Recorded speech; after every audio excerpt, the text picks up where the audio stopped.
braved the chilly weather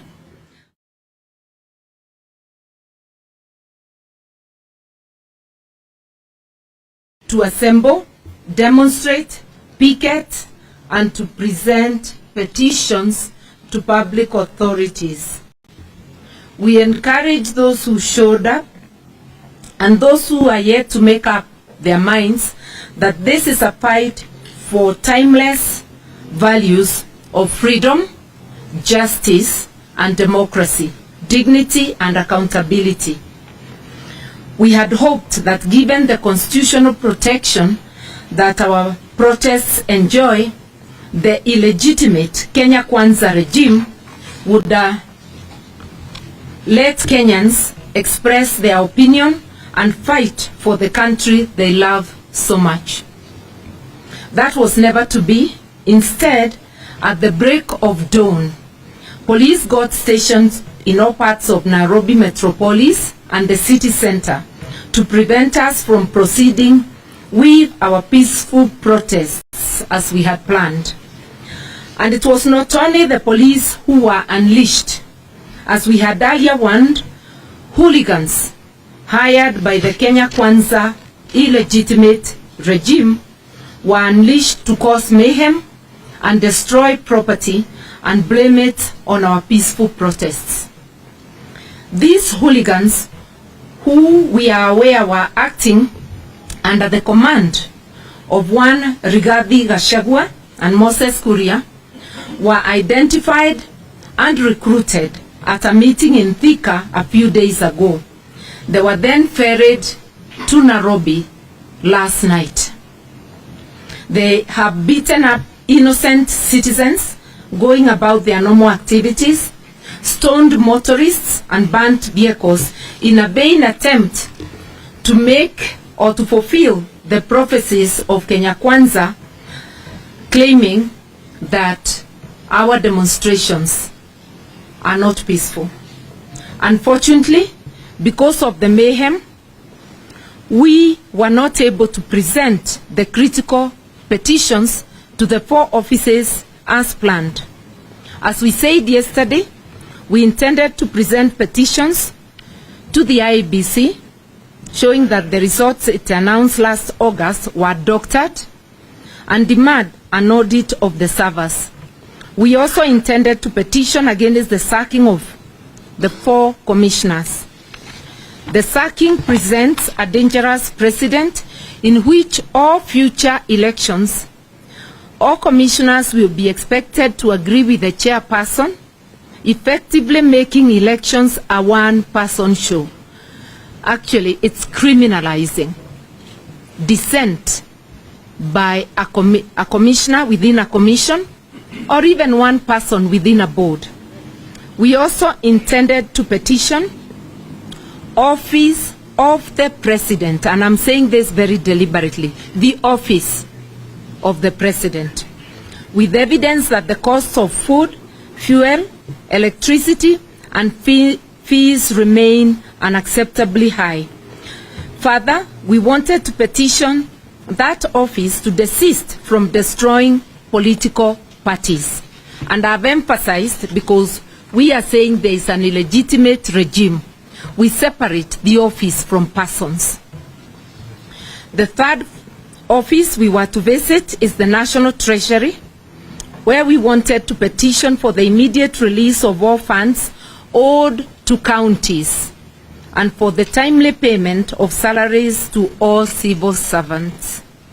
The 4th office we were to, where we planned to demand that appointments to public offices be done purely on merit and inclusivity, who are on their way to ultimate Kenya Kwanza regime to mislead the people of Kenya that the cost of unga has come down. The truth is that it has not, and we wanted to prove it. We also wish to let Kenyans know that the new unga brands that they are retailing at slightly lower prices than the older familiar brands are GMO maize. A number of millers have declined to mill that maize and sell it to Kenyans as a matter of principle. It is incumbent on the Kenya Kwanza regime, shall I add the legitimate regime, to be honest with Kenyans, tell them the truth, and let them have a choice. Kenyans must not be made to consume GMO products without being told and offered a choice. We said it yesterday, and we will say it again today.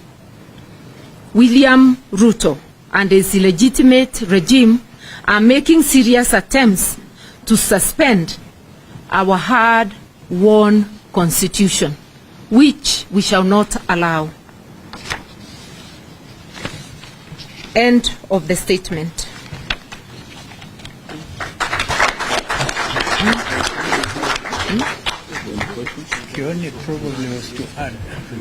But we have something to add, that the goons hired are principally from the Kikuyu community. And they are the same goons that had been hired to attack the Northlands farm, also to attack East Africa Spectre. And it is terrible to prey on unemployed and poverty-stricken members of the Kikuyu community. My colleagues from Mount Kenya, Mr. Kioni and Mwangi Wairia, we will make that statement. We can look at them. They can mention.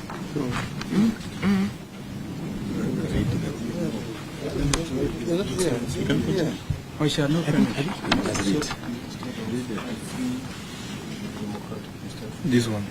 Okay. I am told there is a page that was missing.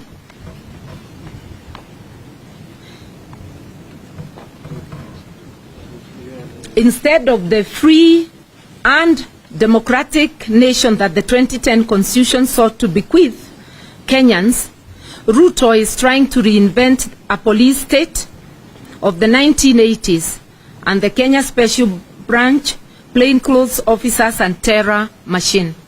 Last night, Azimio leaders, including Prime Minister and our leader, the Right Honorable Raila Odinga, and former Vice President, Honorable Kalonzo Musyoka, had their security withdrawn.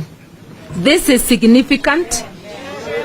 This is significant because those two offices are guaranteed security by an act of Parliament. It is not gratuitous.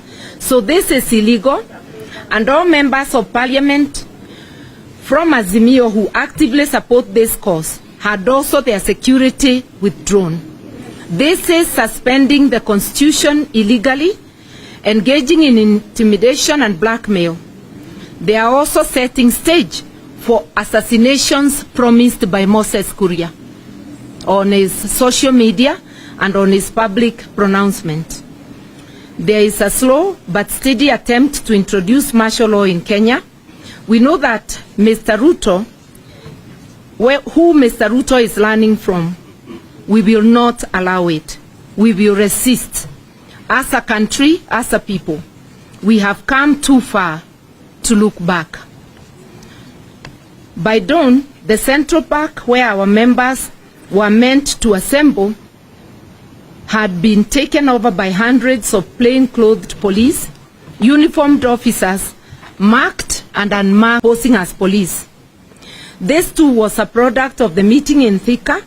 It was a pursuit of the prediction by Moses Kuria that in the course of these protests, Ali Harvey Oswald would emerge and assassinate Azimio leader, as was done with President J.F. Kennedy. It was also in line with the grim predictions of Gachagua about our peaceful and legitimate protests. We have taken note of a very unfortunate trend in the use of hired goon against Azimio allies. It's youths from central Kenya who are being used to fight other Kenyan communities. It is youths from central Kenya who are used to invade Northland Farm beginning of these protests, at the beginning of our protests, and these are the ones who were used to invade Jubilee headquarters recently. They are the ones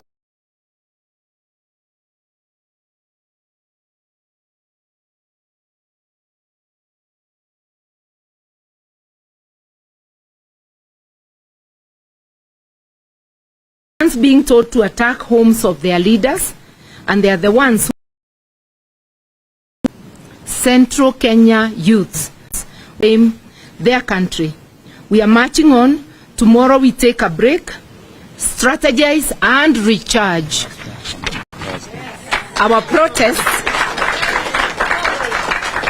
Our protests will resume on Thursday, the 4th of May. Same meeting, same offices, same petition, same people. And as I had indicated, my colleagues from Central Kenya may wish to comment on the misuse and abuse of youth from Central Kenya. Thank you very much. I'm starting here a bit disturbed because kwa Kiswahili nimesimama hapa nikiwa na masubuko kidogo, kwa sababu wakati tulipoenda kwa uchaguzi, tulienda kwa uchaguzi kama wa Kenya, tulipiga kula kama wa Kenya, na hakuna kula ambayo ilikuwa inaandikwa huyu ni Mjaluo amepiga kula, huyu ni Mkalenjin, ama huyu ni Mkikuyu, ama huyu ni Mkamba, na kula ikahesabiwa. Na baada ya kutangaza kula, hakuna kula ya Mjaluo ilitangazwa, ama ya Mkikuyu, ama ya kabila yoyote. Lakini mambo mageni imeibuka kule kwetu nyumbani. Kuna story ambayo imekuwa ikitumika kwa miaka. Kila wakati wa uchaguzi mambo ya ukabila inawekwa, kwa sababu watu wanajua kwamba wananchi wa kawaida ukiwaelezea mambo ya kabila nyingine ambayo hawaja kunywa chai pamoja, hata hawajuani, wataona kama wanyama. Kwa sababu wao wanakanga kwa nyumba, wanachuna majani chai na wanachuna kahawa. Ukiwaambia mambo ya Mkalenjin, umuonyeshe Mkalenjin ni mnyama, anafikiri Mkalenjin ni mnyama, hata ana pembe. Ukimwambia Mjaluo anakuanga na miguu mitatu, wao wanasema huyo Mjaluo anakuanga na miguu mitatu na kucha, kwa sababu wao wako nyumbani na wao ni waaminifu.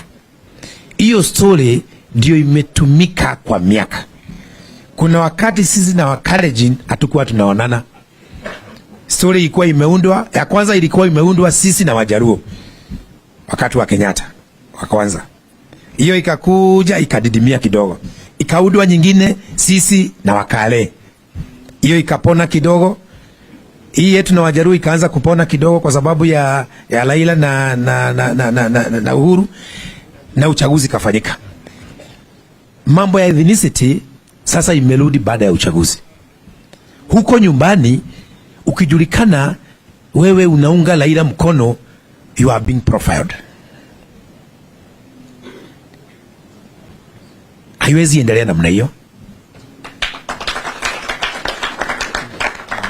Ile story ambayo imeletwa siku hizi, sisi tukiuliza mambo ya gharama ya maisha, wao wanaongea kuhusu Raila. Na vile Raila ako Mjaluo. Sijui Raila kuwa Mjaluo na gharama ya maisha zinaingiliana aje. Kwa sababu Raila basi ageuzwe, basi wampeleke mahali kwa hospitali, sijui ni India ama ni wapi, basi wamgeuze hiyo kabila yake, ama waseme basi Wajaluo wahamishwe Kenya kama Wajaluo sio watu. Iko shida kubwa, kwa sababu ile mikutano ambayo inafanywa ni ya kuongea, ni ya kuleta uhasama kati ya Wakikuyu na Wajaluo. Uhasama kati ya Wakalenjin na Wakikuyu sasa imeisha, kwa sababu walipiga kula pamoja. Na mimi ningependa kushukuru kabila hizi zingine zote. Huoni Mkalenjin ambaye anaingilia baba in a personal way. Huoni Mmasai ambaye anafanya hivyo. Na wale Wakalenjin, hata kama mimi si mkabila, rais wetu wa taifa, ni muite rais wa taifa, anatoka kwa Kalenjin. Lakini Wakikuyu kila wakiongea ni huyu mzee, kila wakiongea ni huyu mzee, ni hii kabila. Sasa Wakikuyu wao viongozi wachache wa Wakikuyu, mnataka kabila zingine ziwekwe kwa magari na UN wawe pelekwe nje ya Kenya ama namna gani? Hiyo kitu mimi nataka kuambia hata rais wa taifa, hiyo ni kitu ambacho anastahili kukomesha, kwa sababu huo uhasama wa kikabila utaleta vita na umwagikaji wa damu nchini Kenya. Sisi kama Wakikuyu, sisi huwa Wajaluo, sisi huwa Wakalenjin, Wakamba, Wataita, kabila yoyote, sisi hufanya biashara na Wajaluo, Wakale, Mijikenda, kila mtu. Lakini ikifika ni wakati wa siasa, tunataka kutengwa kando. Wakikuyu wakitengwa na kabila hizo zingine 44, 45, ni nani ataumia? Ni Mkikuyu. Kwa hivyo mimi ningewaomba, wacha kuniguza. Mimi ningewaomba Wakikuyu, hii mjadala wa kikabila ambao tunaletewa ukome, na kwangu ningependa kusema pole kwa makabila hizi zingine na hasa Wajaluo, kwa sababu huo uhasama hautatoka kwa Mkikuyu wa kawaida, unatoka kwa viongozi 3 4 ambao wanajua kwamba ili waweze kusikizwa na mwananchi wa kawaida lazima wa mention Raila na Mjaluo. Poleni, sisi hatufikiri namna hiyo.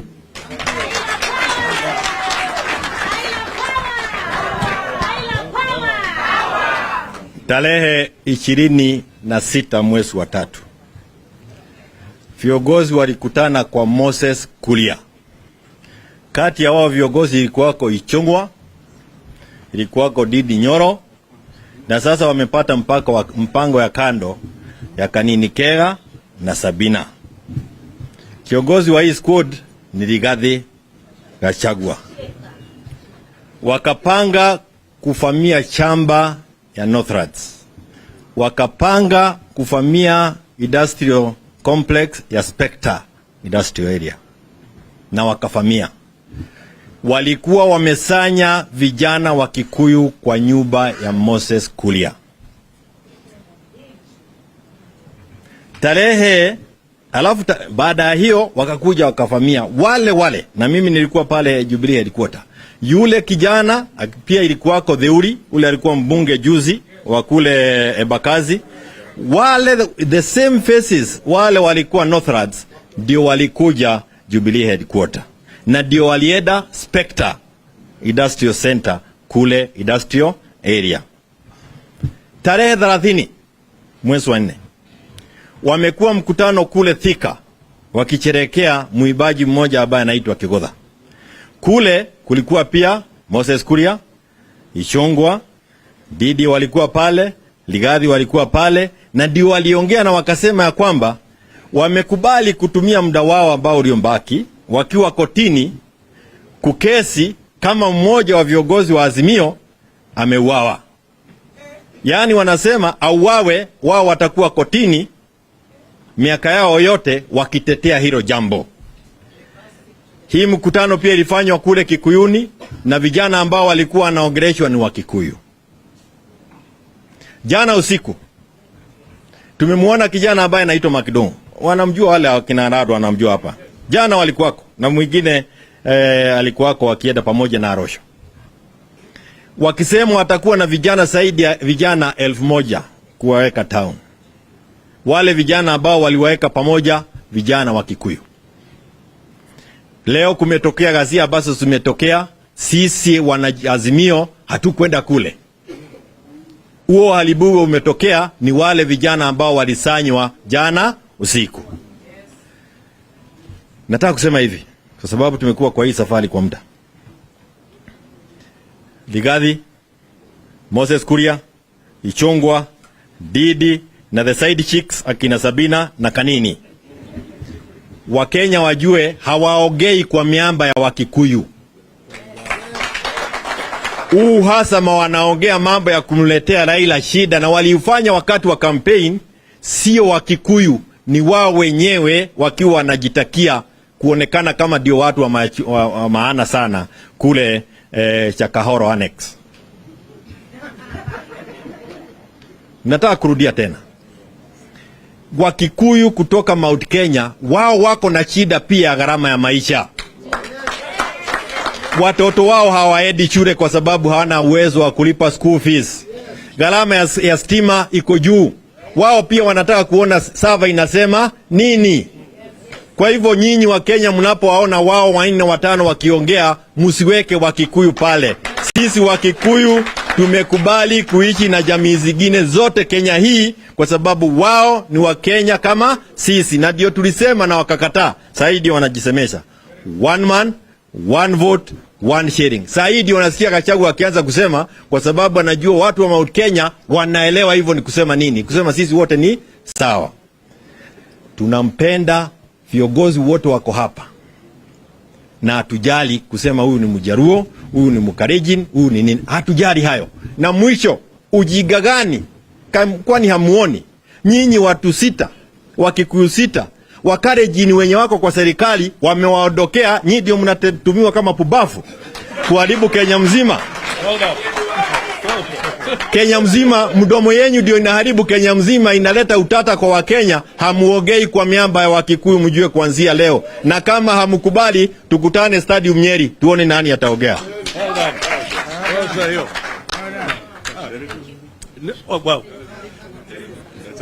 No, unless you really want to hear it in English. But all we are saying, these 5 or 7, 6 individuals do not represent the views of the Kikuyu community.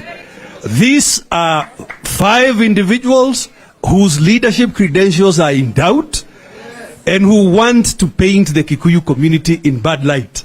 And we want to say to the whole republic and to the international community that these fellows do not represent the views of the community of Kikuyu. Asanteni sana.